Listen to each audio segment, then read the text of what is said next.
So, what foods do you like to feed your fish? And that's what we're going to be talking about today. And I'll give you a little update on flubendazole at the end of this video if you want to hear how I actually got this dewormer out of my tank. Anyway, what foods do you like the best? Do you like the expensive stuff, like Extreme? Maybe you like Spectrum? Maybe like Northfin? Do you like the mid-grade stuff like Hikari? Bug bites?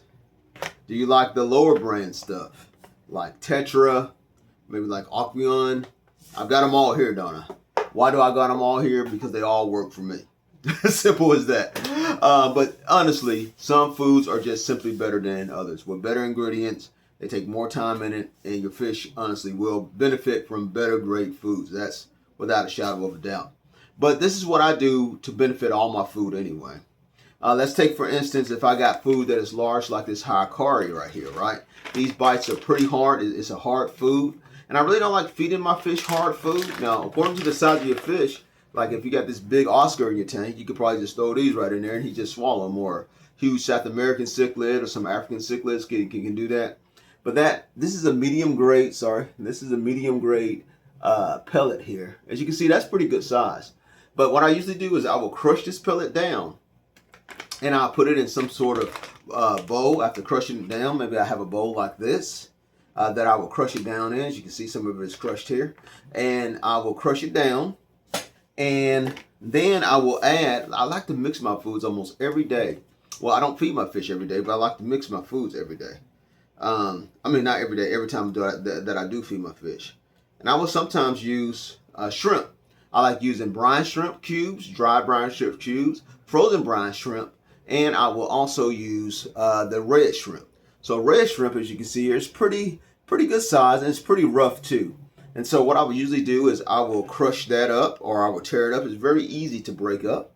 See, it's just very easy, just break it up, crumble it up, and that way all your fish get that nutrition. So I'll put that on top of the red food.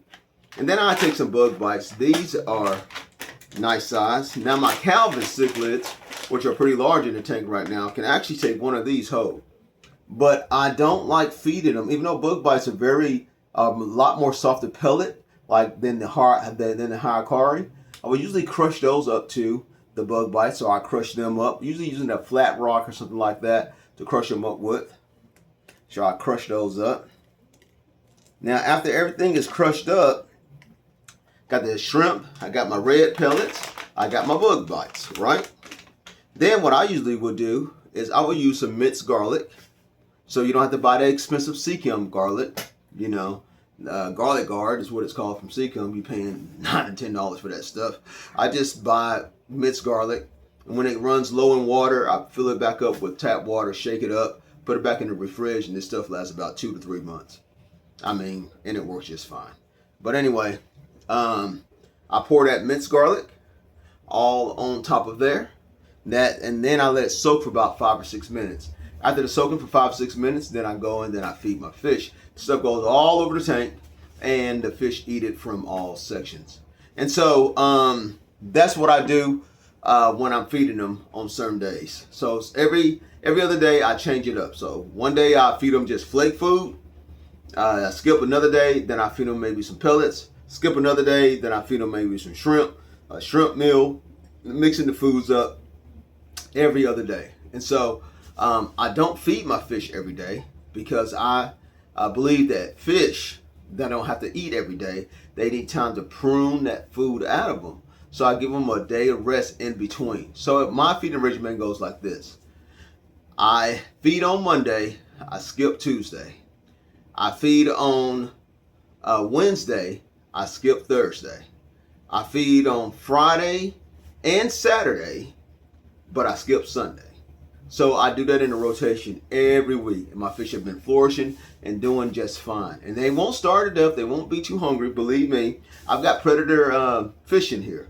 The Calvins and the compressor subs. And they have not preyed on any of my fish in this tank during that daytime period of fasting. And it keeps the fish more healthier too. So just keep that in mind when you're feeding your fish.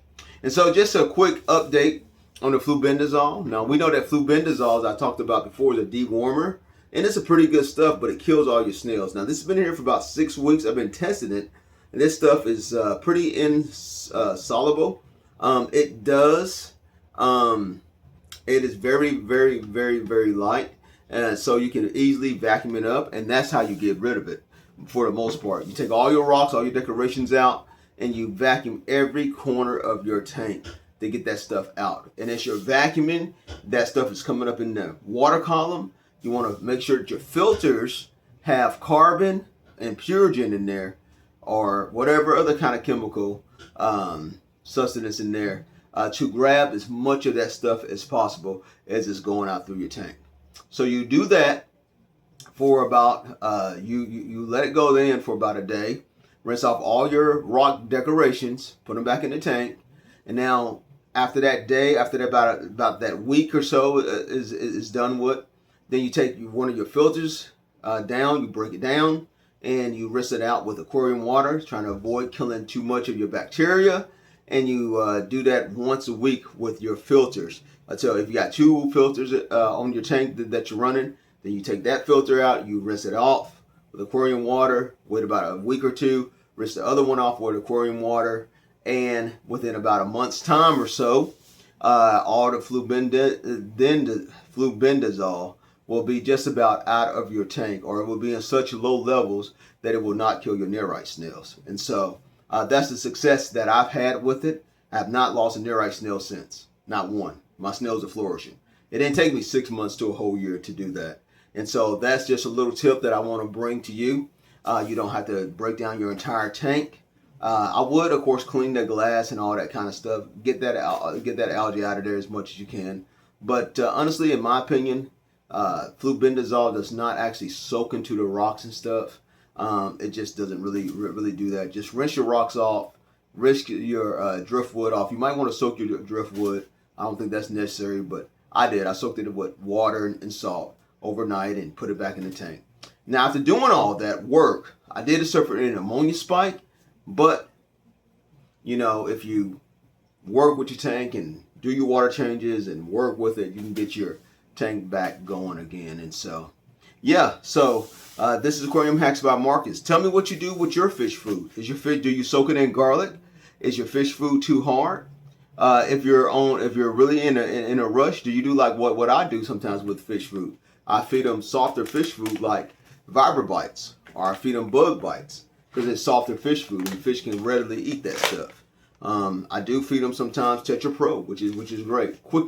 It's a quick feed when you're in a rush. So, hey, keep on hacking.